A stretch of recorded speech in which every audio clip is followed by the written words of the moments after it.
Hey everyone, how are you doing today? It's Marla. You're gonna have to kind of excuse my lighting in here today. I know sometimes in some areas I look super bright and sometimes I look super shadowed. I have men actually painting the outside of my house, and for privacy purposes, I have closed all the shutters in my house over every window.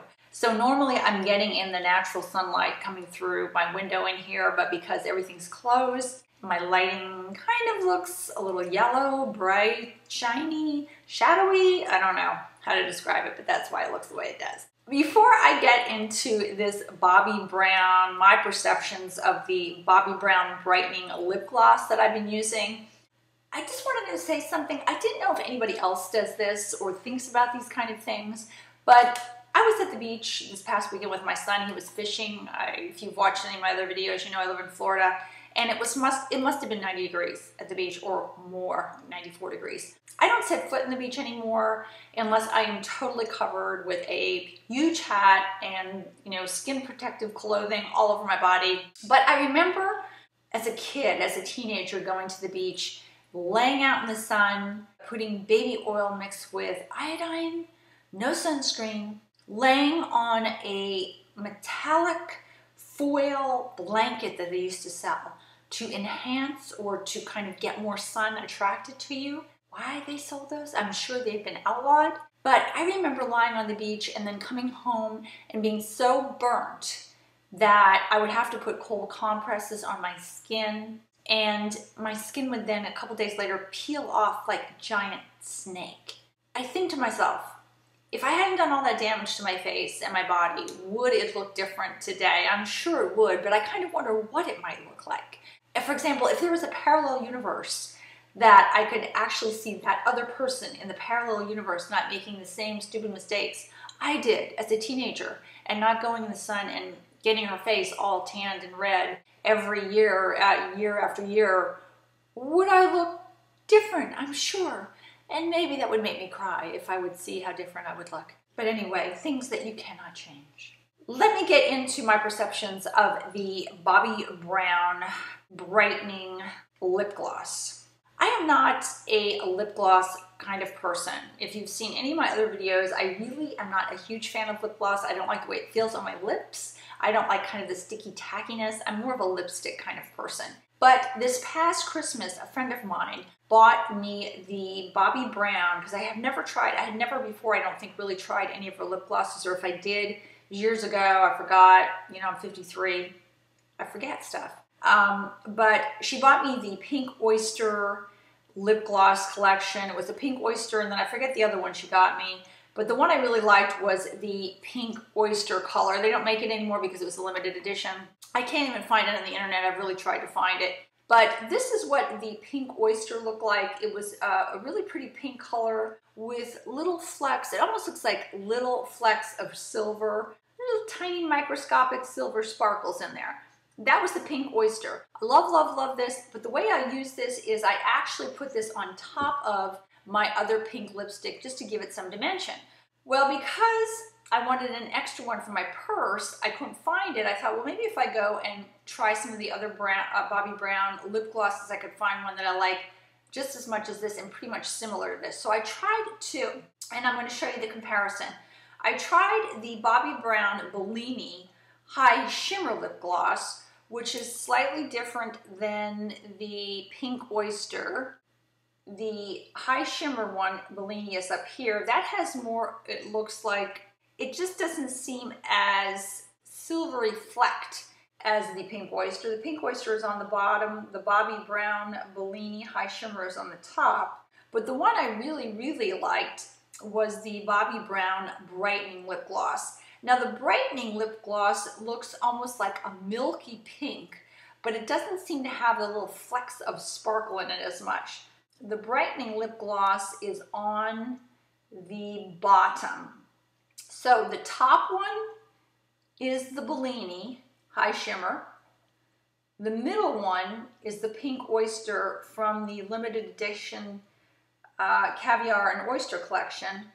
And then this bottom one, the milky kind of pink one, is the pink #1 Brightening lip gloss, which I really, really love. This brightening lip gloss, I believe, was $24. It has light reflective particles in it, so it kind of gives you the illusion of fuller lips. I do not like this. I don't think I said it was $24.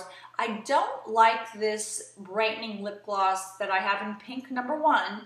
I don't like this alone, because if I put it on alone, it really kind of gives me not really much color. It does feel a lot stickier when used all kind of over my lips, and I just don't like the effect it gives all by itself. However, as kind of an addition to a lipstick, for example, let's say you have a pink shaded lipstick that you really kind of want to give a little bit more shine to, or just a little dimension to, I love this. Let me show you what the swatches of these look like. I'm actually going to show you them on a piece of paper, and then I'm going to show you what my lips look like just with the lipstick on that I've been using. I've been using a Kate Moss Rimmel lipstick that I really, really love. It's number 17. They go by numbers, they don't go by names. Love it. However, when I put it on, it's a little too matte for me. But then when I applied this brightening lip gloss on top of it, I absolutely love it. So this lip gloss on top of another lipstick, perfect. That to me is the best way to use this rather than alone. Not a big fan of it alone, because if you only use a little bit of it and just kind of, let's say you put your regular lipstick on and then you just take a little bit of it, put it in the middle of your lips, and then just kind of rub it all over, it just doesn't feel quite as sticky to me, and does add a really pretty kind of milky shine to my original pink lipstick that I have on. So let me just show you some quick pictures and I'll be back to wrap things up. Here is the photo of the shades. The top one is the Bobbi Brown Bellini High Shimmer Lip Gloss. The one in the middle is the Pink Oyster Lip Gloss from the Caviar and Oyster collection. And the bottom one is the Brightening Lip Gloss in pink #1. I'm hoping you can see the subtle differences here. This first picture is a picture of me with no lipstick on. This, as you can see, this is why I will be buried with lipstick in my hand. I do not like the way I look without any lipstick on. I look kind of ghostly and death-like. But anyway, this is the first picture with no lipstick on. And here is a picture with my pink Rimmel lipstick on without any gloss on top. Yes, I know it's very pink, but that's the way I like it. And I don't know if you can see the subtle difference, but this is with the brightening lip gloss on top. It does add a little dimension to my lips in person and gives them a little bit more shine, makes them look a little bit fuller. One other thing I did want to show you that I forgot to show you was the wand for this. Looks like this.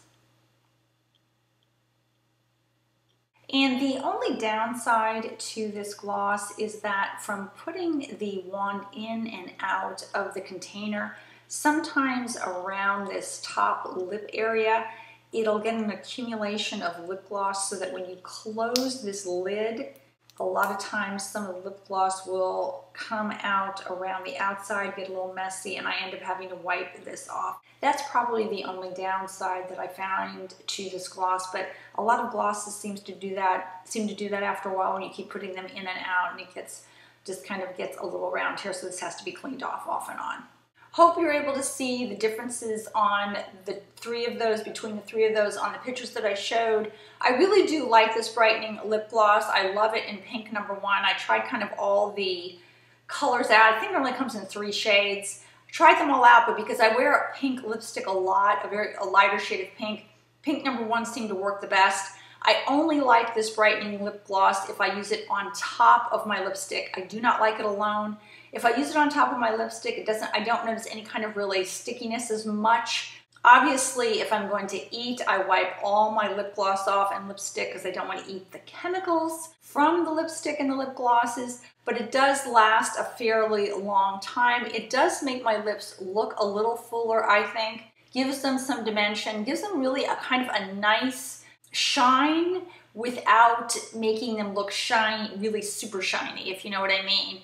I just kind of like that kind of milky pink look it gives my lips. Really do love it. It does have light reflecting particles, but I don't like it used alone. That's kind of my perception. Not a big fan of it alone, only on top of my lipstick. Hope that was a helpful review or some of my perceptions. I hope you guys stay out of the sun to try to protect your skin, especially any people that watch me that are a little bit younger. Take advice from an old lady. I have some videos that I filmed. I just haven't gotten a chance to do the editing of. I have some concealers coming up, some more hair products coming up, and I forget what else I have in my little YouTube stash that I just need to edit.